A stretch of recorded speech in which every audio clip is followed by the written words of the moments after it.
everyone, hello, welcome back to my channel. This is Samdup. Have you watched my previous video?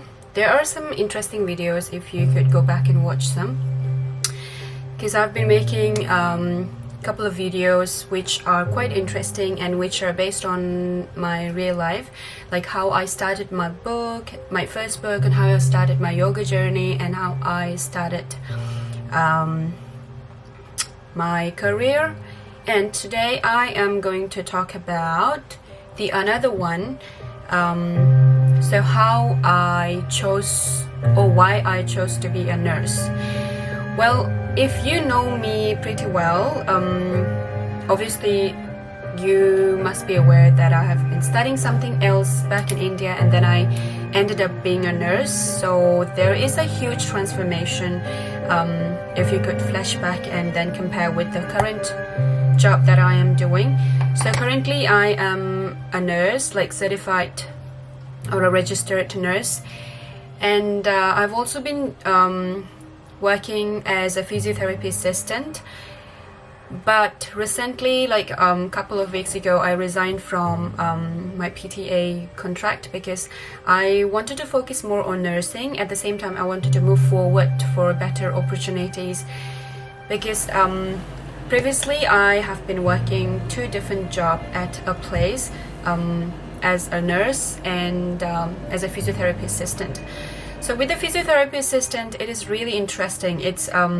It is basically based on my yoga experience, because physiotherapy assistant is to help other people to with their motor functions and their mobilities and all. So it's more about exercise, so to follow the care plans for the mobilities for the residents. So yes, I resigned from that because one point, I want to be really honest with you guys, because one reason, it's because I am already forward, like I'm already ahead of physiotherapy assistant. I am already a registered nurse.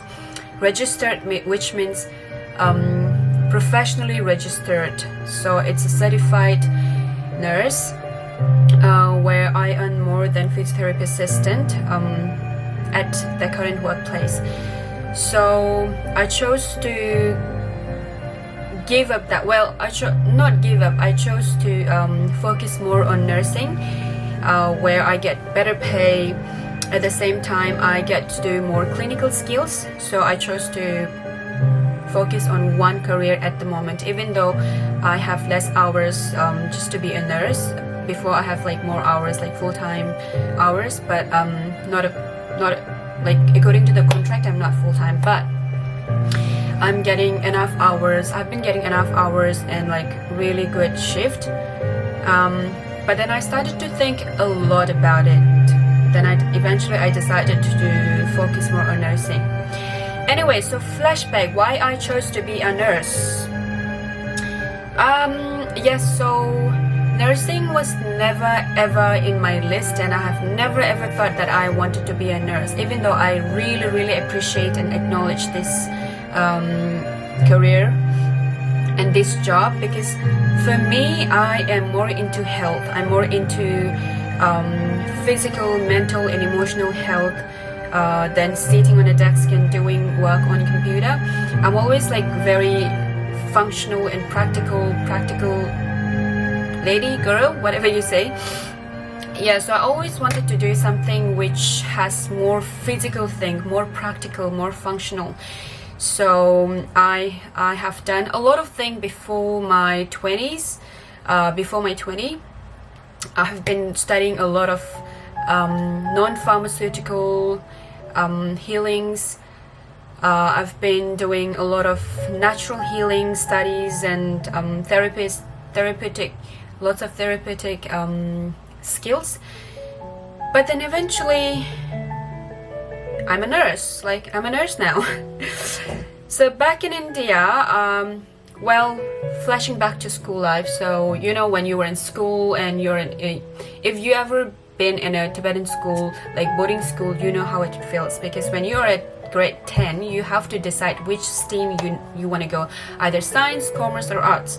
So you have to choose, because that was the peak point for you to choose something. At the same time, peak point to ask yourself what you want to be in your life. So sometimes when we have teachers coming over and ask us what you want to be, what's your dream, write about it, and then everybody has different dream, but we never know how to achieve it, how to take the first step to be able to follow our dreams.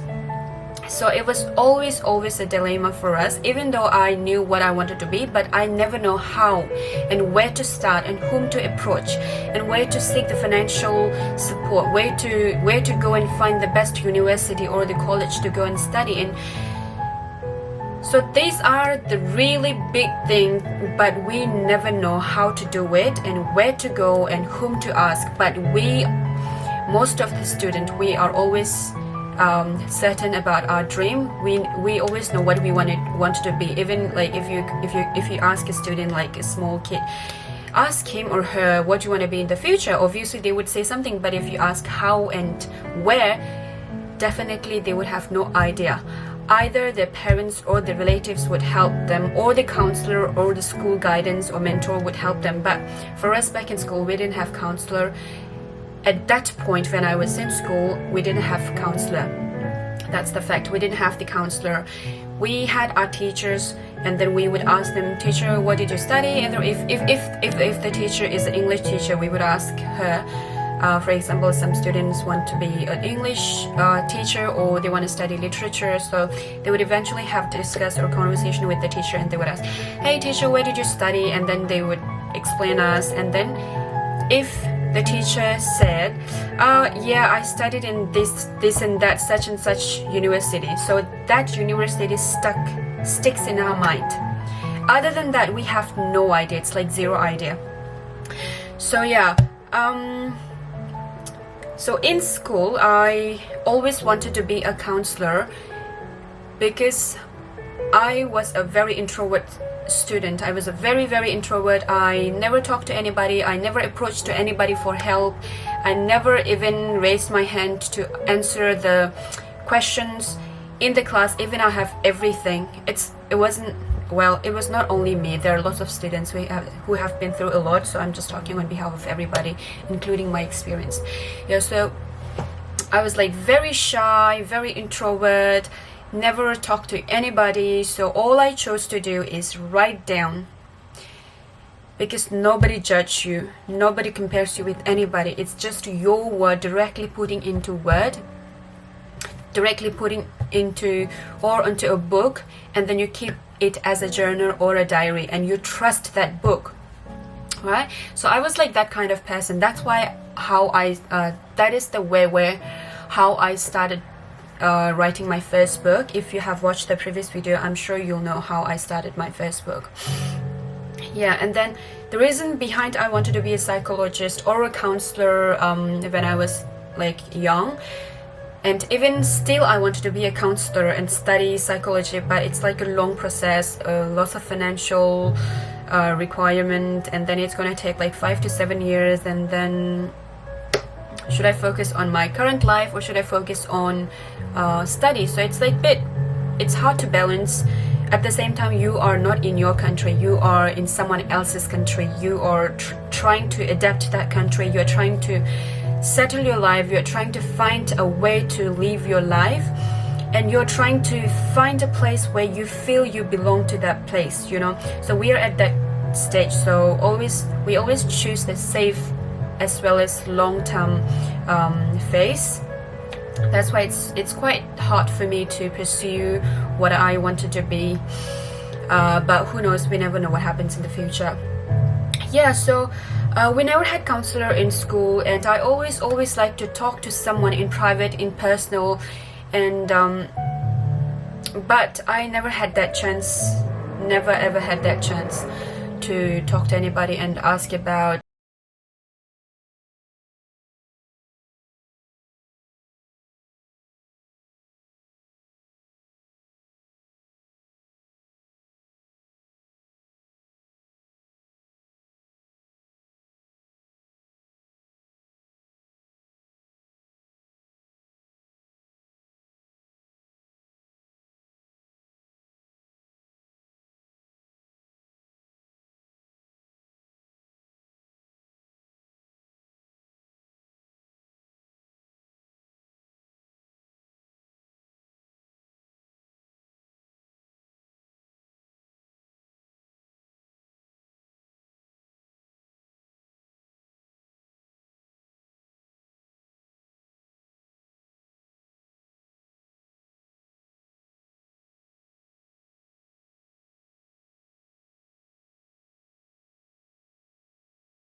happiness in every subject, every unit.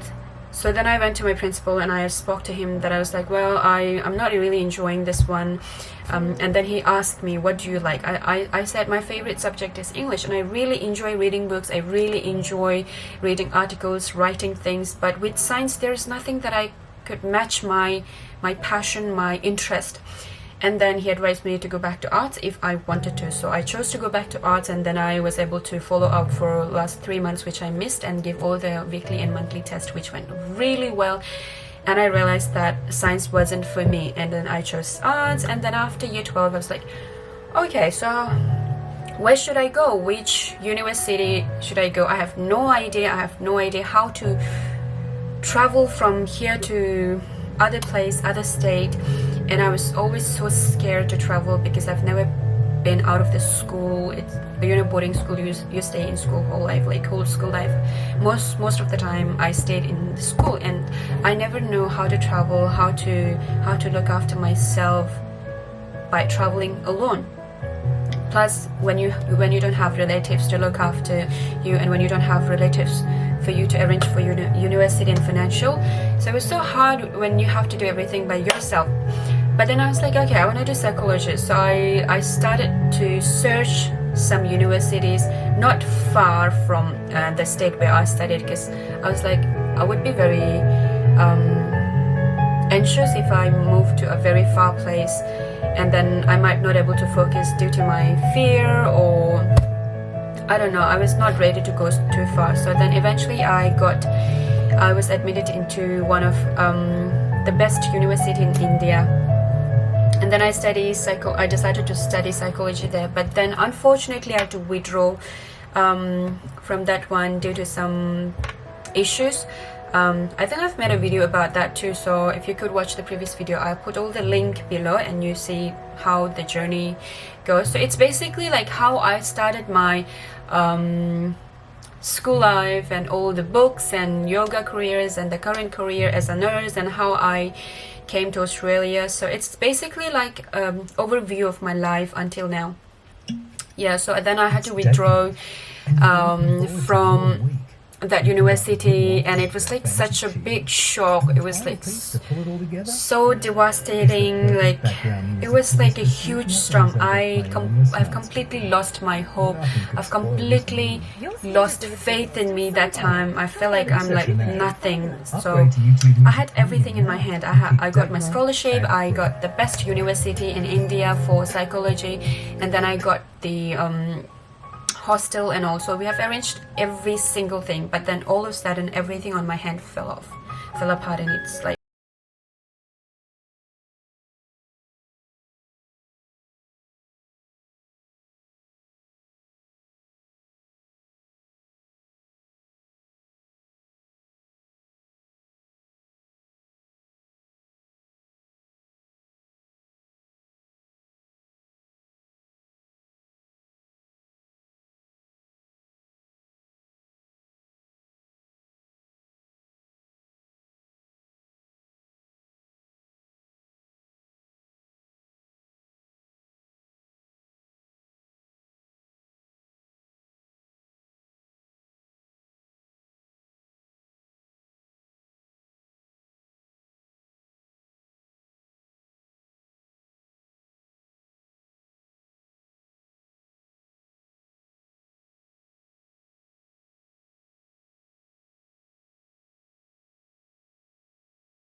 had to choose something to start something. So the best option was to follow whatever was in front of me. So the best option was to do individual support. So if you don't have any idea about individual support is certificate 3, which you after 6 months, the duration is for 6 months, and after 6 months, once you graduate, you will be going to different places for a placement for a month, and then after that you can start to apply job. So step 3 is basically to look after old people and to look after individual people in the community sector, as well as individual houses and personal carer, or in the aged care as an aged care worker.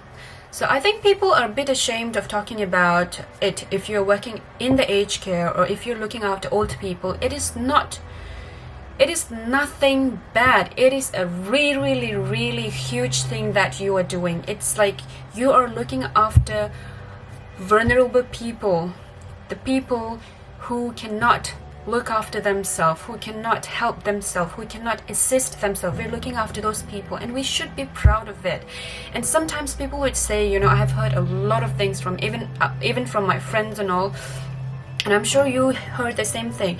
Like if you're looking after old people and they say, oh, you are wiping their ass, you're just wiping their poops and washing them.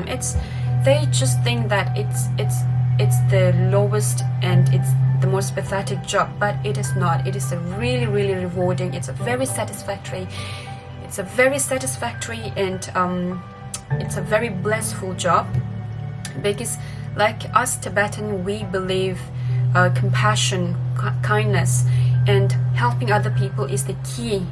So if you think about all those positive things, you would be very happy if once you worked as an aged care worker. So yes, I did that job, and I was very devastated. I was like mentally stressed and mentally stressed when I initially worked in the aged care sector, because it's a very different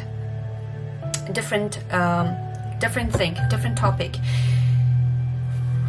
Anyway, so this video is getting too long, so I just want to make another video to continue like part 2, because I think it's really important to express, so that people can come forward and appreciate whatever you're doing. Whatever you're doing, you are not doing wrong. Nothing is wrong with your choice.